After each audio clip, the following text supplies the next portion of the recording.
back to my channel, Dr. J and your health. I hope we are kicking and boxing.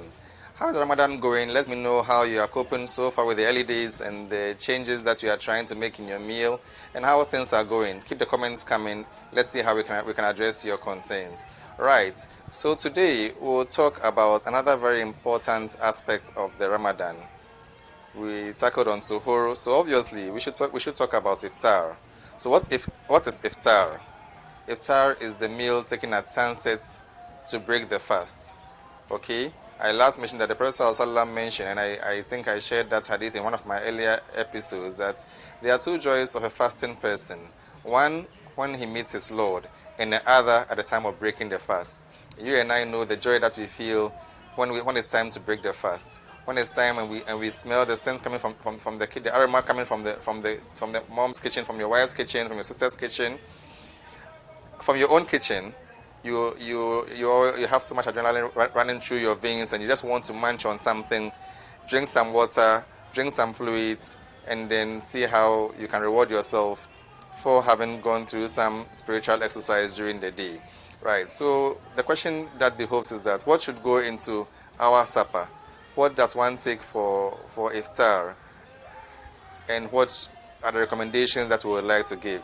So yet again, we know that we have gone through so much in the day. You have skipped your lunch meal, and now the fasting person would probably be in some bits of dehydration. Now the temptation is that when it's time to break your fast, you just want to gulp in so much water. You want to fill your tummy and make up for the lunch that you missed. You probably have in your mind so many things that you want to do, which will probably be detrimental to your health. Okay, so we will talk about in another video certain benefits of Ramadan, of Ramadan fast. I realize that some people in Ramadan rather tend to gain weight rather than loosen weight. Some people in Ramadan would rather tend to have at the end of Ramadan would tend to have higher cholesterol levels rather than getting better LDL value or cholesterol values in terms of cholesterol reduction. Why? It's all because of our poor and negative eating habits, right? So these are things that we would like to address in this video. Now, because in our communities, you realize once it's time for Iftar, the market also booms. The fried stuff is also a lot in our society. The question is that what should we do? What are the recommendations in breaking our fast, and what should actually go into our choice of meals?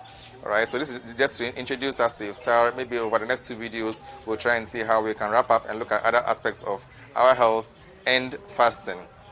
Okay. So when it comes to Iftar, the first thing is that you want to know that the body has gone through so much stress, the body has stayed away from fluid. So the first thing that should come to your mind is water. Okay, you must break your fast with some water. The body needs to be rehydrated, but you have to do that gradually. You don't need to rush in breaking the fast in terms of consumption. So you take some sips of water gradually. You take in some fruits. Fruits are diverse across the world, and fruits all have numerous benefits. Fruits which are high in fiber. So there's a hadith where the Prophet ﷺ talks about breaking your fast on dates, and if you don't have dates, then some water. All right. So dates are also high in fiber. You get any fruit at all that is high in fiber. You can try it, and this also helps to prepare the body and also aid in digesting the complex meals that you'll probably be taking after breaking the fast. So the recommendation that when you start low. Don't start high. So something low, some water, some fruits, then take your break, go and say your prayers. Then you can then come back to the main meal that you would like to take. And I'll discuss those ones in the subsequent videos. All right. So your main meal, we'll discuss it. But my main issue here is what we use to break the fast. So now, the water, in a time, some of us also like the porridge. There are some local preparations of some local drinks that are done in my community in particular. This is so common.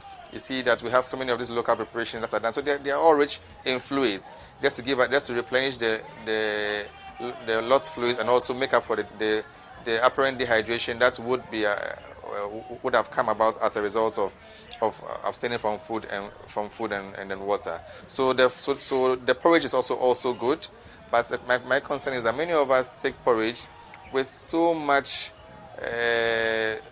oil accompanying it.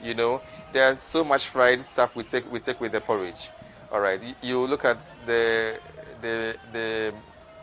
meal that we have, what in our local parlance we call it the kose. Okay, kose in my area or in Ghana here is prepared from a very wholesome.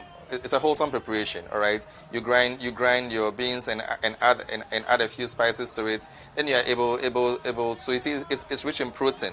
It's very, very nutritious. However, the preparation that we do, we don't drain much of the oil out of it, and there's so much oil in this meal. There's also something we call the pinka, so very, very nutritious as well. However, the so much oil content tends to negate the benefit that you probably be gaining from these. And we take this a lot in this month of Ramadan.